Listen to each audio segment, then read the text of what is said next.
네, 오늘 하나님께서 우리 주신 말씀을 가지고 하나님의 말씀을 상고하는 가운데 하나님께서 우리에게 또 다른 통찰력과 은혜를 주셔서 하나님의 은혜 깊은 곳에 더 들어가는 그런 복된 시간이 되기를 소망합니다.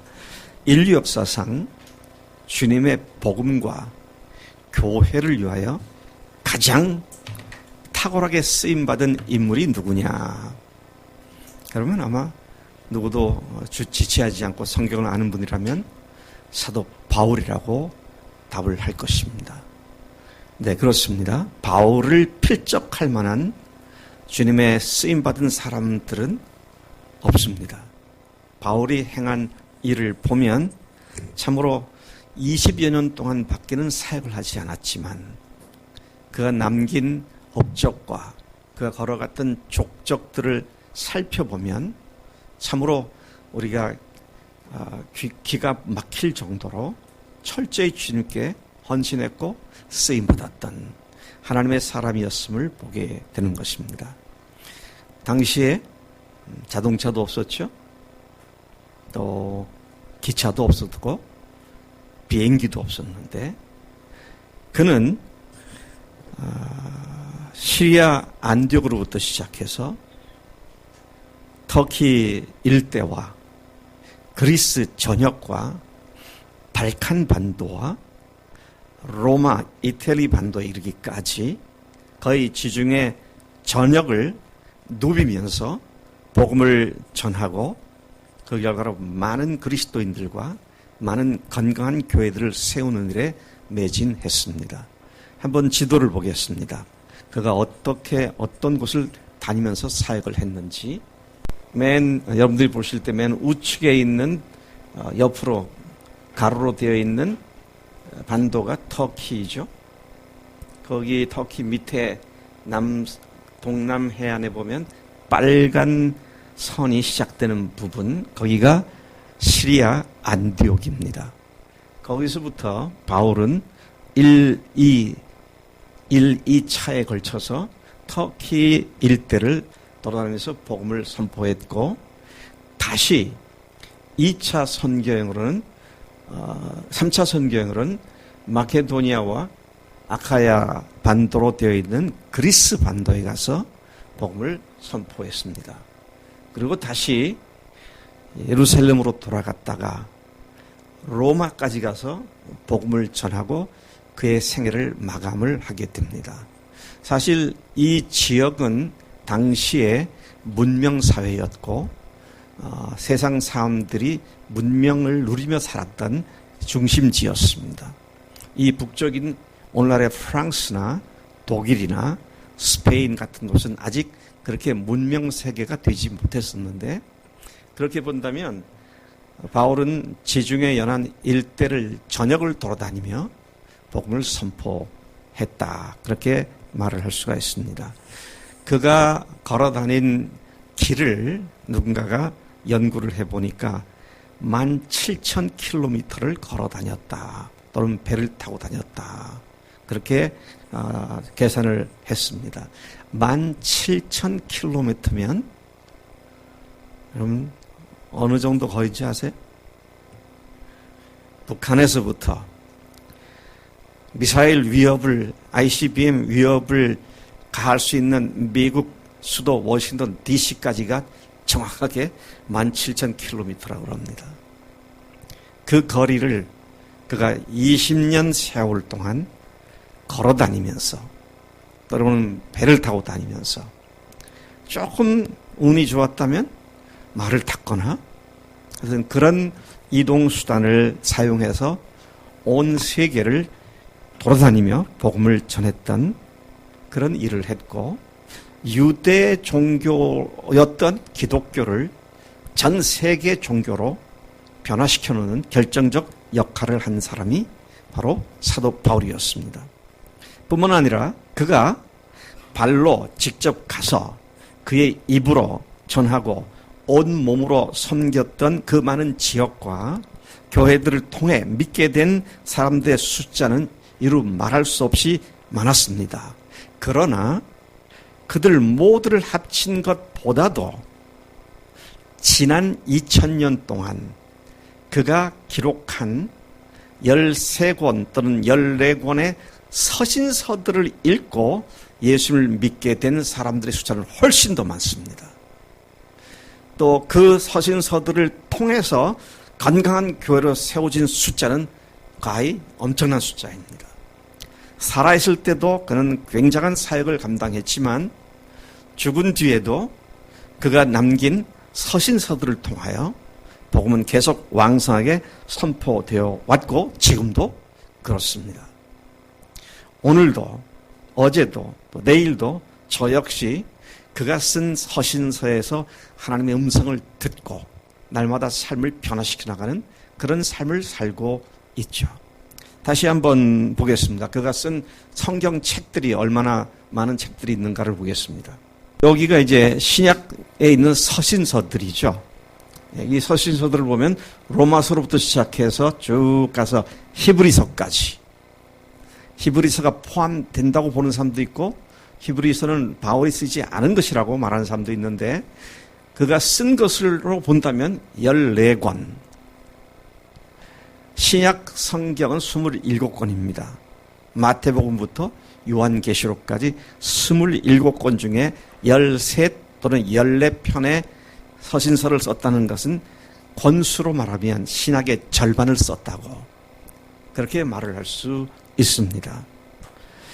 자, 이러한 그 성경 말씀들을 기록한 그 결과로 그런 이 성경을 통해서 이 편지들을 통해서 구약에 예언된 하나님의 말씀들이 어떻게 예수님을 통해서 성취가 되었는지 또 그 신학적 의미를 논리 정연하게 제시를 했고 그 복음 안에서 어떻게 교회 생활, 가정 생활 그리고 사회 생활을 해야 하는지 놀라운 명백한 지침들을 우리에게 제시해 주었습니다.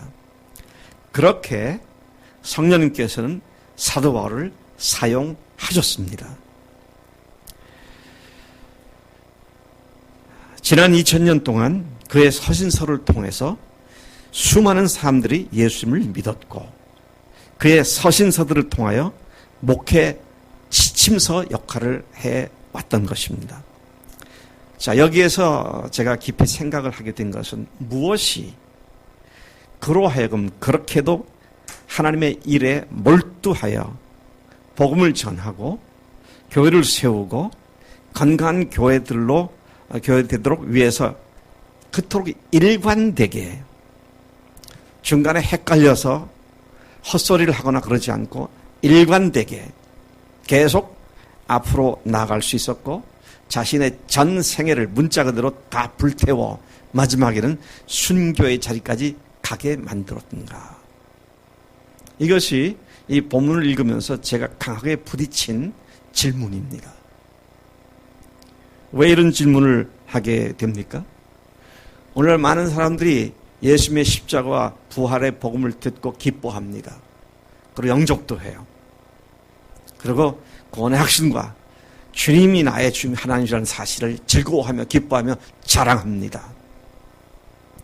그런데 적지 않은 경우에 얼마 시간이 지나지 않으면 냉랭하고 맹숭맹숭하고 그 복음 때문에 더 이상 감격해하지 않고 교회 생활은 일종의 습관이 되어버리고 하나님의 말씀은 율법처럼 들려지는 그런 삶의 자리로 빠져들어가고 마는가. 여러분, 우리나라에서 안티 기독교를 자처하는 사람들이 그렇게 험하게 기독교를 공격하지 않습니까? 그런데 그들이 공격하는 내용을 보면 내가 그렇지 않느냐는 거예요. 나는 안 그런데 예수 믿는 사람 중에 극히 일부가 그런다 그러면 너무 감사할 일이죠. 근데 그들이 말하는 공격 중에 내가 해당되지 않는 거의 없을 정도로 한국의 기독교인들의 신앙이 뭐 이렇게 돼버렸는가. 이걸 어떻게 해결할 수 있을 것인가. 이것이 큰 숙제가 아닐 수 없는 것이죠. 더 이상 말씀을 읽어도 흥분되지 않고 감동되지 않고 감격도 없고 차라리 안 읽고 싶어서 성경은 아예 들춰보지도 않는 그런 상태로 빠져드는가. 참 심각한 문제가 아닐 수 없다는 것입니다. 그런데 오늘 읽은 사도 바울은 그렇지가 않았습니다. 예수님의 모든 제자들과 초대교인들이 그렇지 않았습니다. 그들 거의 대부분은 주님을 위하여 목숨을 다 버리고 순교의 잔을 다 마셨습니다. 그래서 제가 성경을 읽을 때마다 큰 의문을 가졌던 것이 초대교인들의 믿음과 오늘 현대 그리스도인 믿음이 왜 이렇게 다른가? 무엇이 문제인가? 그래서 감사하게도 부활로 조정되어지고 또 보완되어진 구멍을 키운 온전한 복음을 알게 되었고 그 복음 안에서 우리가 어떻게 뒤로 백슬라이딩을 하지 않고 앞으로만 달려갈 수 있는지 그 비결들을 우리가 배우기 시작했고 또 우리 교회에서도 여러 형제 자매들이 그런 삶의 변화를 겪고 있는 것을 보면서 참 감사한 마음을 갖게 됩니다. 그런데 제가 다시 이 문제로 돌아가서 생각해 볼 때 과연 우리는 주님을 위해 목숨을 버릴 수 있는 그런 신앙에까지 가 있는가? 이런 문제를 생각하지 않을 수 없었습니다. 그 답을 오늘 본문에서 제가 찾게 되었습니다. 10절에서 그런 다음과 같이 말을 합니다. 그러나 내가 나 된 것은 하나님의 은혜로 된 것이라. 그의 모든 서신서의 시작과 끝은 한결같습니다. 뭐가 어떻게 한결같으냐? 복음서 그의 13권의 서신서 앞부분에서 그가 시작할 때는 그리스도의 은혜와 평강이 너에게 있기를 원하노라. 그의 서신서의 마지막도 은혜와 평강이 있기를 원하노라. 그런 말로 시작하고 끝을 맺습니다. 그 같은 사실은 뭘 얘기하는 겁니까? 그리스도의 삶은 하나님의 은혜로 시작되고 그리스도의 삶은 그리스도의 은혜로 끝나게 된다. 이 사실을 말하고 있는 것이죠. 그러면서 그는 그가 섬기던 교회들 모두가 이 은혜 가운데 있기를 강력히 권면하고 축복한 것을 보게 됩니다. 자, 그가 이토록 은혜를 얘기하고 있는데요. 네. 부활하신 예수님을 만나기 전에 바울은 어떤 사람이었는가? 바로 이 과거에 자기가 어떤 사람이었는지를 알고 그것으로부터 구원받고 하나님의 은혜를 받은 걸 생각할 때 그는 평생 내가 이런 사람이었는데 이렇게 내가 은혜를 받았지. 이 생각이 끊임없이 그의 삶을 이끌어간 것을 보게 됩니다. 바울이 그토록 하나님의 은혜를 항상 감사하며 은혜 때문에 충성할 수 있었던 이유가 무엇이냐? 자, 이러한 질문에 답을 얻으려면 먼저 은혜가 무엇인지를 알아야 합니다. 은혜로 시작해서 은혜로 끝난다. 내가 나 된 것은 은혜 때문이다. 그랬으면 은혜가 무엇인지를 분명히 알아야겠죠. 예. 은혜에 대한 신학자들의 공통된 정의는 받을 만한 가치가 없는 자들을 선하게 대해주시는 하나님의 행위입니다. 하나님의 성품입니다. 하나님은 받을 만한 예쁜 짓을 한 사람들에게만 사랑을 주시는 분이 아니라 그렇지 않은 사람들도 여전히 사랑하시는 분이시다. 그게 은혜라는 것이죠. 그래서 여러분 어떤 때는 설교 말씀을 듣고 은혜를 오늘 많이 받았다 그런 말을 하잖아요. 근데 가만 제가 보니까 어떤 경우에는 은혜를 많이 받았다는 말이 목사님이 설교 중에 아주 그 유머를 섞어서 재미있게 잘하고 나니까 설교 듣고 나니까 마음이 이렇게 뭐랄까요 부요해진 상태. 너무 좋은 말씀들로 그렇게 부요해진 상태를 은혜 받았다 그러는데 그건 개그 콘서트에서도 그런 정도의 은혜를 줄 수 있어요. 은혜가 뭐라고요? 받을 만한 가치가 없는 죄인인 나를 하나님께서 받아주셨고 그 은혜를 지금도 나에게 주신다는 이 사실이 바로 은혜다 하는 것이죠. 다시 말씀드립니다. 은혜가 뭐라고요? 받을 만한 가치가 없는 자를 선하게 대해주시는 하나님의 사랑의 성품입니다. 자, 그렇기 때문에 우리는 예수님을 믿을 때 하나님의 십자가 부활의 은혜구나 이걸로 끝나는 게 아니고 그것은 시작입니다. 그리고 이어서 계속되어지는 하나님의 은혜가 과거를 돌아봤을 때도 다시 은혜가 새로워지고 지금 내가 하나님 앞에 잘못하고 있는 것도 그럼에도 불구하고 나를 사랑해 주시는 하나님의 은혜가 새로워지는 것이고 우리가 우리의 위치가 얼마나 주님 앞에 잘못된 것을 알면 알수록 반대로 하나님의 은혜를 더 깊이 깨닫게 되는 놀라운 축복의 자리가 된다는 것입니다. 따라서 이런 하나님의 은혜를 받고 누릴 수 있으려면 자신이 얼마나 큰 죄인인지를 알고 회개하는 것이 필요하다는 것이죠. 자신이 바로 하나님을 거부하고 하나님을 모독하고 하나님을 우습게 여기고 하나님을 하찮게 대하는 하나님을 업신여기는 그런 삶을 살아온 하나님과 원수된 죄인이었는지를 얼마나 그런 죄인이었는지를 회개하는 것이 은혜를 받기 위한 전제 조건이 된다라는 것이죠. 아무리 좋은 것도요, 마음이 부유한 사람에겐 좋은 것이 아닙니다. 저는 이렇게 맛있는 음식을 예를 들어서 아주 맛있는 떡을 먹는다 그러면 우리 청년들 갖다 줘야겠다. 근데 너무 맛있는 떡인데 청년들은 안 먹어요. 빵만 좋아하더라고요. 우리가 매년 이맘때면 교회에서 아예 보신탕을 한 마리를 잡아서 같이 먹었잖아요. 근데 작년부터 보니까 했다 그러는데 청년들은 아무도 안 오더라고. 그래서 보신탕에 대한 관심이 없어졌구나. 아무리 좋은 고기를 하더라도 소용이 없더라고요. 근데 정말로 절실히 필요로 하고 간절히 원하면 아주 짠 맛이 이룰 수도 없는 그것이 단맛으로 느껴져요. 제가 군에 있을 때 우리 부대원들과 함께 우리 대대가 전원 다 이동을 했습니다. 저녁 6시에 출발을 해서 8월 중순입니다. 그래가지고 설악산 뒷산에 야영을 하러 갔습니다. 그래서 거기 3개월 동안 벙커 작업을 했어요. 가는데 저녁 6시 출발해서 그 다음날 새벽 4시쯤 도착을 했습니다. 그런데 뭐 땀이 비오도 타지요. 밤이지만 야간 행군이지만 비오도 탑니다. 근데 출발하기 전에 그런 오이찌는 본 일도 없어요. 이제 소금에 쩔고 쩐 오이찌를 병사들한테 1인당 2개씩 나눠줬어요. 그 밤 1시쯤 됐는데 뭐 도저히 목이 갈하고 너무 힘들더라고요. 그래서 오이를 하나 꺼내가지고 씹었습니다.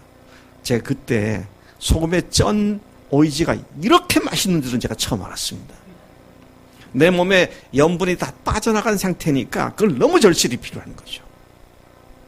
여러분, 죄의 무서운 것이 무서운 것을 알고 죄로부터 벗어나 하나님의 선하시고 의로운 삶 가운데 들어가고자는 열망을 갖고 있는 사람들은 자신의 죄에 대한 반대급부로의 하나님의 은혜를 철저하게 느낄 수 있는 그런 자격을 갖고 있는 사람들이다. 그렇게 말을 할 수 있는 것입니다.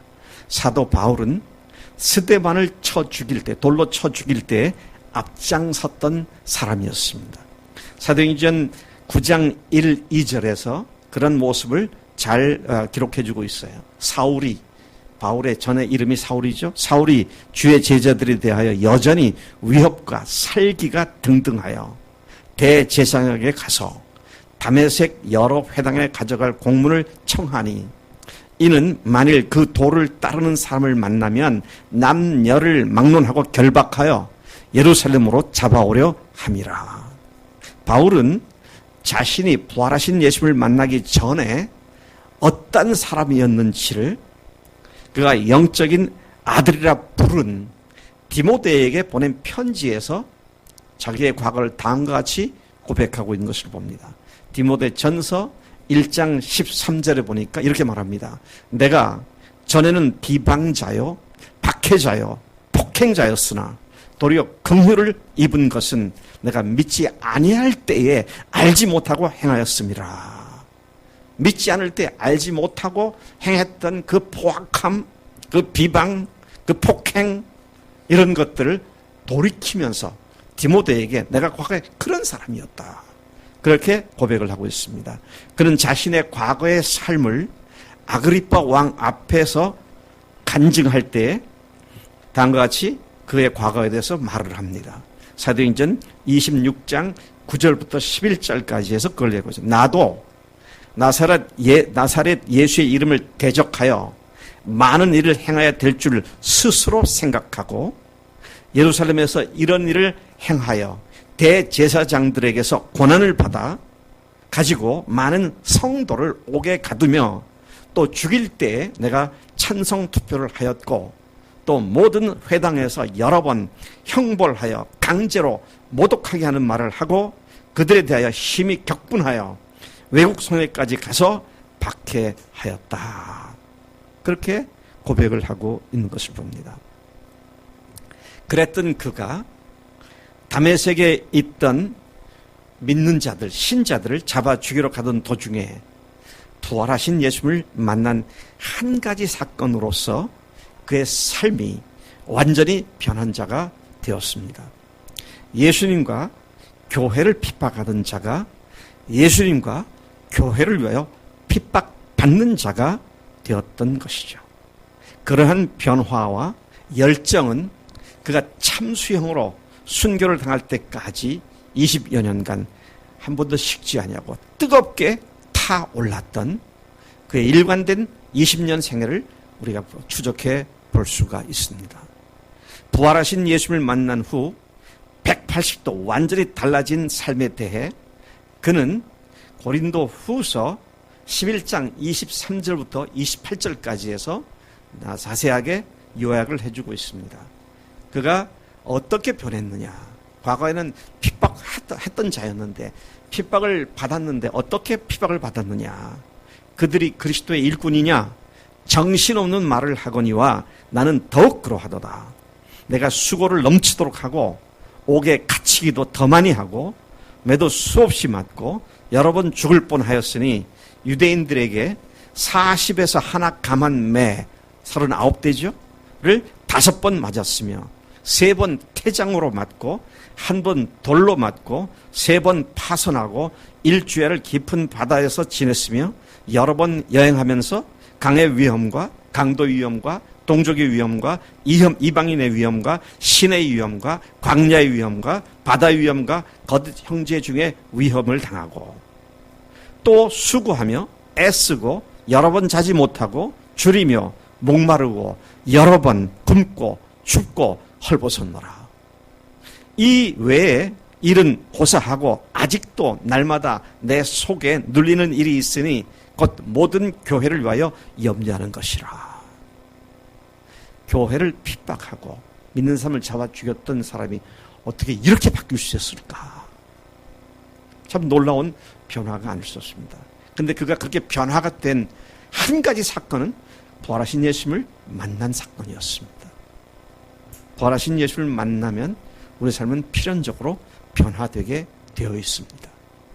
그분이 하나님이신 것을 알고 믿게 되기 때문이죠. 부활하신 예수님을 만난 바울은 그 후 오직 한 길, 곧 죽으시고 부활하신 예수님이 하나님이시며 모든 인간의 주민이라는 사실을 전파하는 일과 그렇게 믿고 하늘 가족이 된 신자들로 구성된 교회를 세우는 일에 매진한 삶을 살았던 사람이었습니다. 부활하신 예수님을 만난 후 그는 평생 동안 그가 예수님을 만나기 전에 하나님을 모독하고 하나님과 원수되었던 삶을 살았던 자신을 용서해 주시고 구원해 주실 뿐만 아니라 하나님의 사도로 세워주신 그 은혜를 한 번도 잊지 않고 그 은혜를 기억하며 그 은혜에 감사하며 살았던 사람이었습니다. 여러분, 믿음이 성장한다는 말이 뭡니까? 성경 지식을 많이 한다는 얘기입니까? 기도 응답을 많이 받는다는 얘기입니까? 그런 것도 성장한 사람의 특징 중에 하나죠. 근데 다른 각도에서 말한다면 믿음이 성장한다는 말은 자신의 연약함을 깨닫고 자신의 죄성을 발견하고 모든 삶의 영역에서 그분의 은혜를 풍성히 누리는 자가 되었다는 말인 줄로 믿습니다. 그런 나지만 하나님께서 여전히 나를 은혜를 베푸셔서 선대해 주셔서 하나님의 사랑에서 내치지 않고 나를 붙들어 주신다고 하는 이 사실이 시간이 갈수록 날마다 새로워지는 그런 것이 바로 은혜로 성장한 사람들의 특징이다. 그런 얘기죠. 그러니까 여러분, 이런 말은 스스로 자기 자신을 어떤지를 폭로하는 얘기입니다. 어떤 말? 예수님을 처음 믿었을 때 가졌던 그 첫사랑을 회복했으면 좋겠다. 첫사랑을 회복하게 해주세요. 이건 참으로 기가 막힌 얘기죠. 누구한테 물어봐야 되나? 우리 김소영 자매한테 물어봐요. 양재훈 형제가 소영 자매한테 아주 그윽한 눈빛을 보내면서 손을 딱 잡더니, 여보, 내가 당신을 향하여 간절한 소망이 하나 있어. 그것은 당신을 내가 처음 사랑했던 그 첫사랑을 회복하는 거야. 그러면 기분이 어떻겠어요? 기분 좋겠어요? 더럽게 나쁘겠죠. 지금 그렇게 안 사랑한다는 얘기잖아요.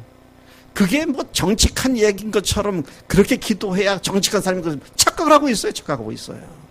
얼마나 하나님 가슴이 터지시는데. 아니에요. 여러분, 아기가 태어나서 성장을 하지 않는다 그러면 어마어마한 부모에 대한 고민거리가 되죠. 아이는 때가 돼서 말도 하고, 때가 돼서 걷기도 하고, 때가 돼서 하나, 둘, 셋, 넷, 그리고 또 외울 줄도 알게 되고, 말도 하게 되고, 정상적으로 성장해야 그게 부모의 기쁨이죠. 하나님께서는 우리를 성장하도록 부르셨죠. 자, 그런 의미에서 우리가 하나님의 은혜를 더 깊이 깨닫는 것이 바로 성장한 사람의 특징이다. 그런 말씀을 드린 건데요. 바울은 자신을 일컬어서 말을 하기를, 은혜를 깨닫는 그가 말을 하기를, 나는 만삭되지 못한 자 같은 존재다. 그렇게 오늘 본문에서 고백을 하고 있는 것을 봅니다. 15장 8, 9절에서 이렇게 말하죠.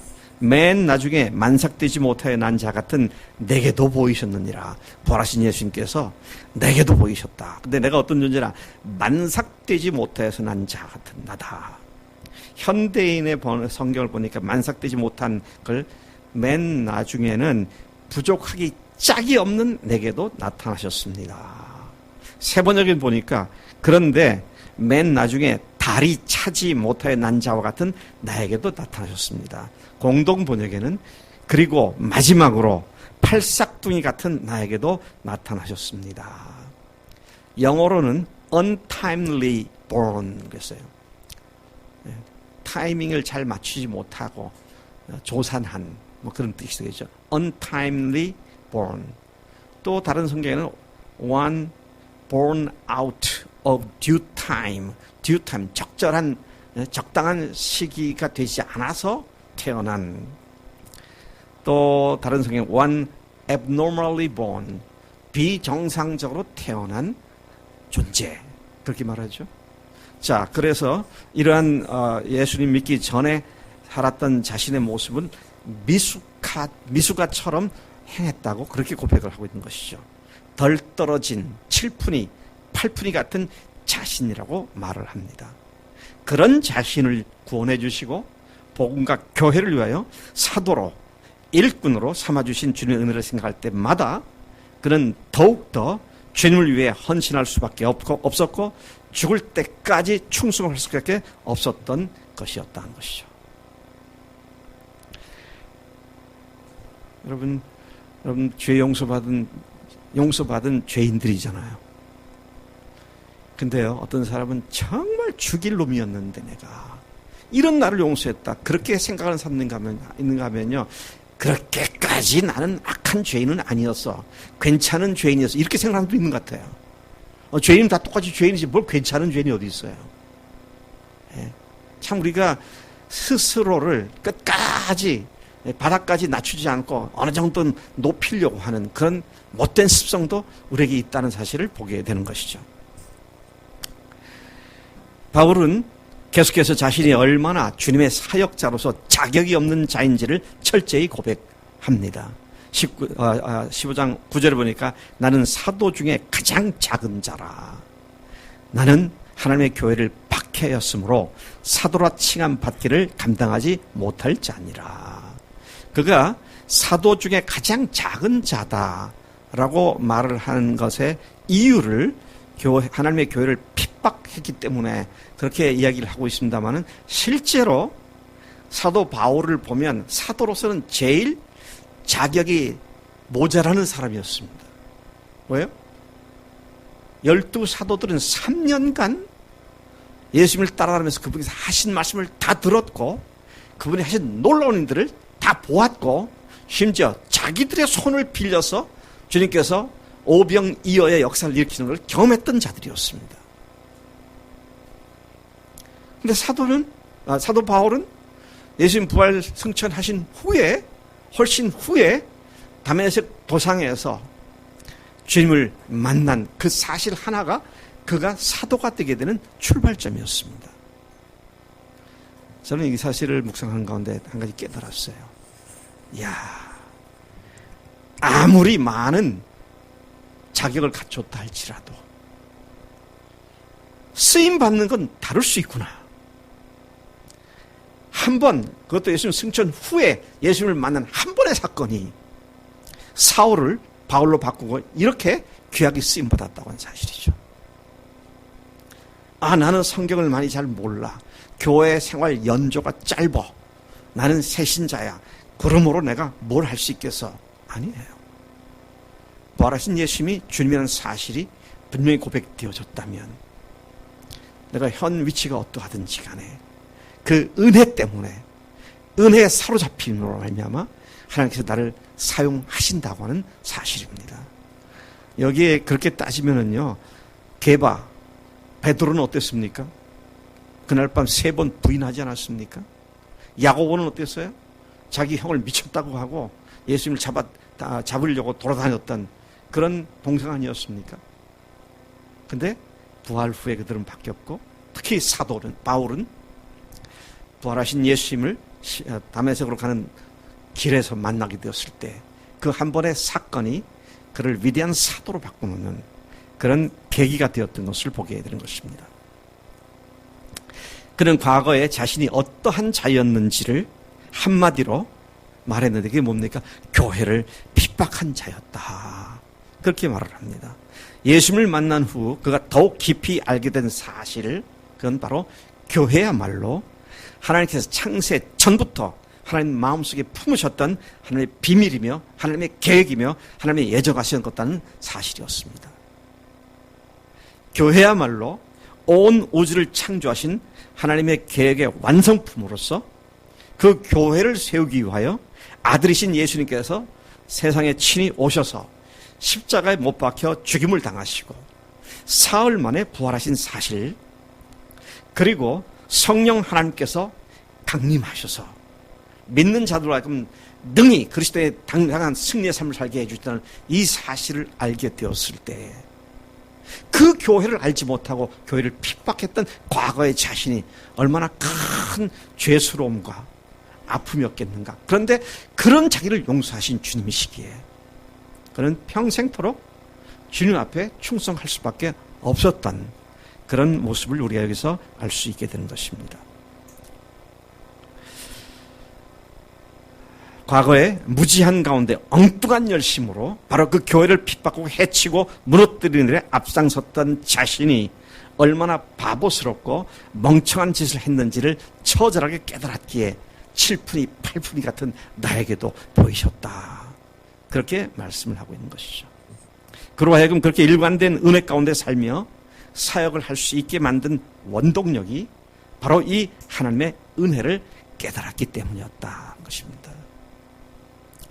여러분, 예수님을 믿기 전에 어떤 상태였는데 예수 믿고 나서 나를 어떤 존재로 바꿔주셨는지를 다 감사하죠. 근데 때로는 종종 과거를 후회하기 위해서가 아니라 하나님의 은혜를 다시 떠올리기 위해서 과거에 내가 어떤 존재였는지를 생각해 보는 시간도 필요합니다. 그랬던 나였는데, 그랬던 나였는데 하나님께서 나를 이렇게 사랑하셨구나. 나를 이렇게 쓰시는구나. 이것이 얼마나 큰 은혜를 깨닫게 하는 통로가 되는지 참 놀라운 은혜가 아닐 수 없는 것이죠. 얼마나 하나님 앞에서 무가치한 존재였고 얼마나 심각한 죄인인지를 알지 못하기 때문에 그 엄청난 은혜를 받은 자로서 그리고 지금도 여전히 그분의 무한한 은혜와 사랑 안에 살아가고 있는 자임을 절실히 느끼거나 알지 못하기 때문에 우리는 주님과의 뜨거운 사랑 관계에 은혜로 지속되는 삶을 살지 못하는 그런 일들을 종종 경험하게 되는 것입니다. 바울은 주님 안에 있는 은혜가 넘치도록 풍성하다고 고백하며 다음같이 말을 합니다. 디모데전서 1장 14에서 16절까지입니다.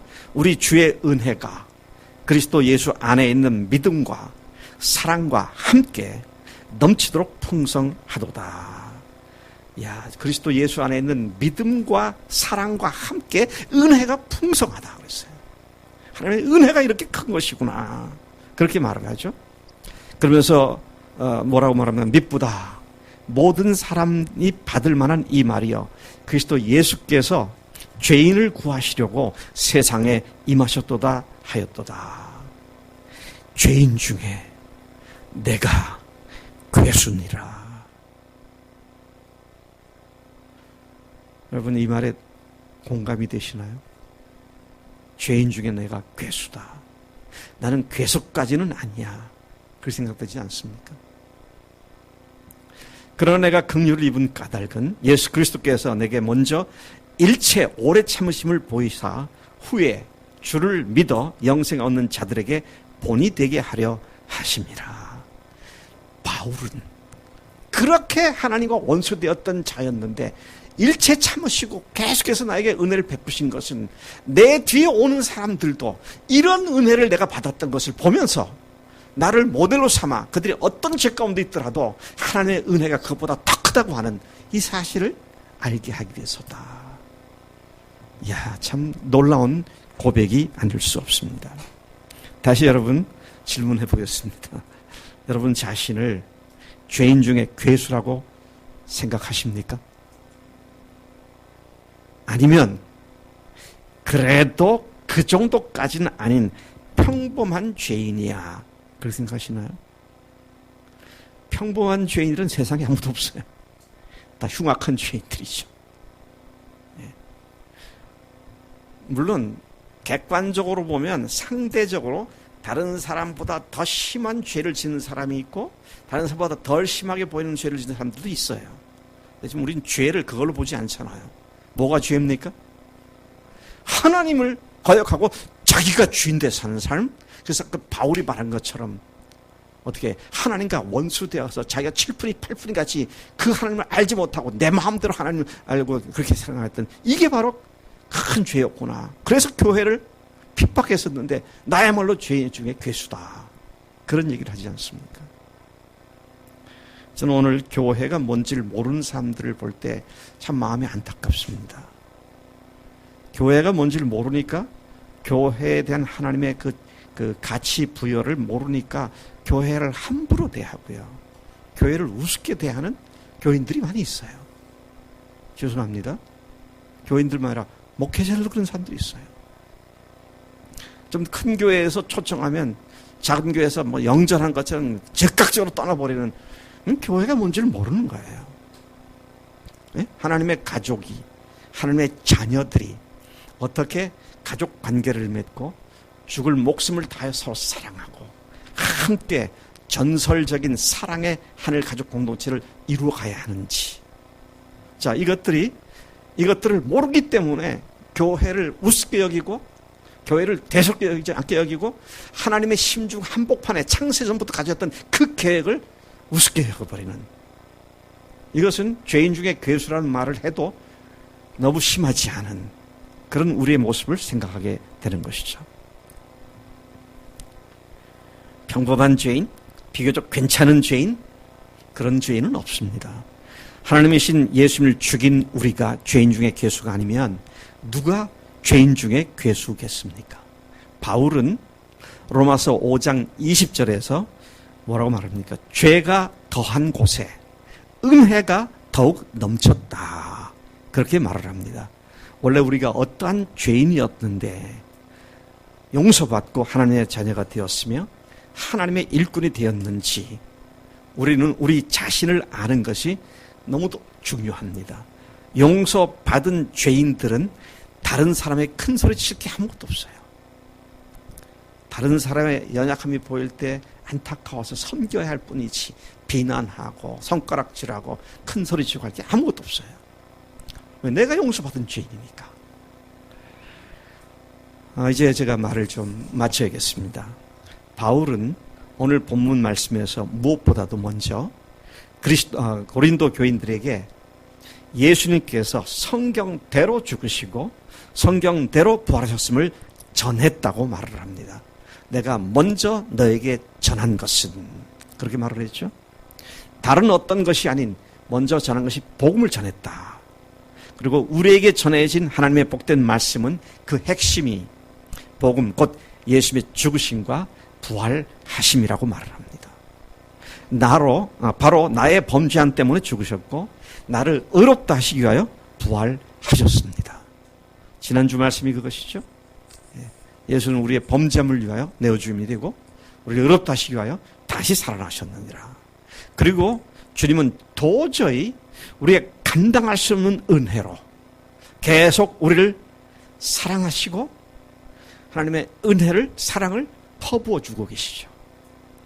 그래서 로마서 5장 1절에 보면 하나님의 사랑이 우리 마음에 퍼부은 바 되었다. 참 놀라운 말씀을 해주십니다.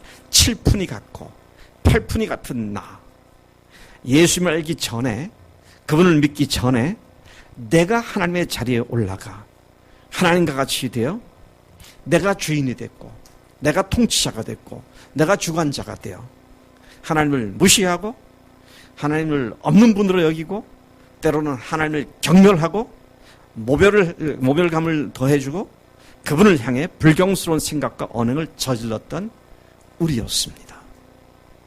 우리 중에 이 일에 자유로울 사람은 아무도 없습니다. 다 그랬어요.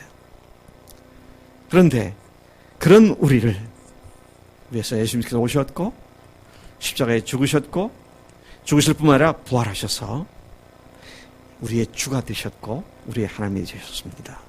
그것만 생각해도 우리는 저 언감생심 하나님 앞에 무슨 말을 들어야 할지 이루 말할 수가 없는데, 그렇게 주님을 모신 후에도 그런 잘못을 여전히 자주 저지르는 우리가 아니냐 하는 것입니다. 그래서 감사한 것은 그런 우리를 하나님께서는 여전히 사랑하시고 선대해 주셔서 다시 우리를 하여금 어떻게처럼 벌떡 일어나서 주님을 향해서 살아갈 수 있도록 그런 복음의 믿음을 허락하신 줄로 믿습니다.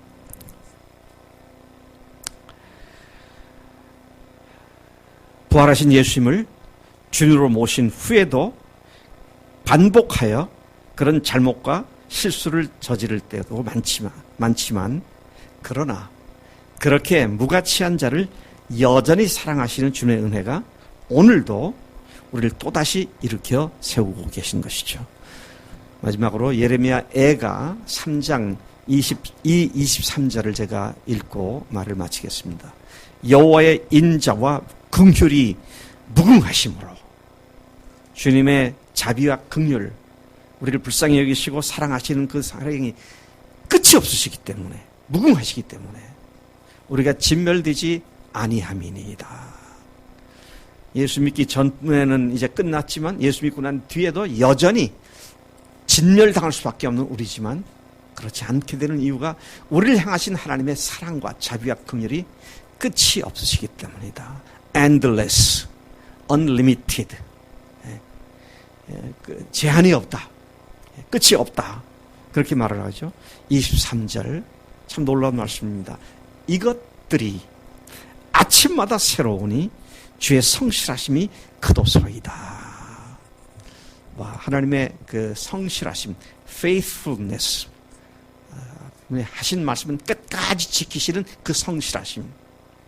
근데 이것이 아침마다 새로우니 이 하나님의 은혜가 아침마다 새롭게 다시 확인되어지고 아침마다 그 은혜에 다시 눈가가 적셔지는 그런 삶의 연속은 바울처럼 우리가 일관되게 주님을 사랑하고 주님을 섬기는 일에 헌신하게 하는 줄로 믿습니다. 네.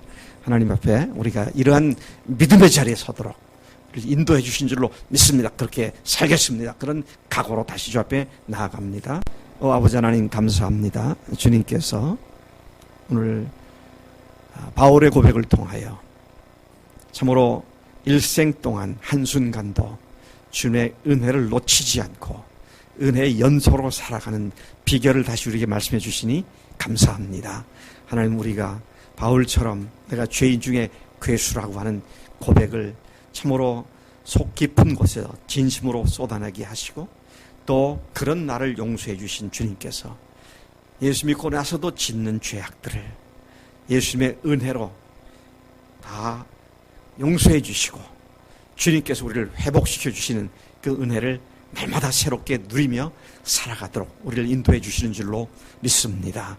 사랑하는 믿음의 식구들, 이 승리로운 믿음의 삶을 날마다 새롭게 살아가도록 역사해 주실 줄로 믿습니다. 감사합니다. 예수님의 이름으로 기도로 쌉나이다. 아멘. 아멘.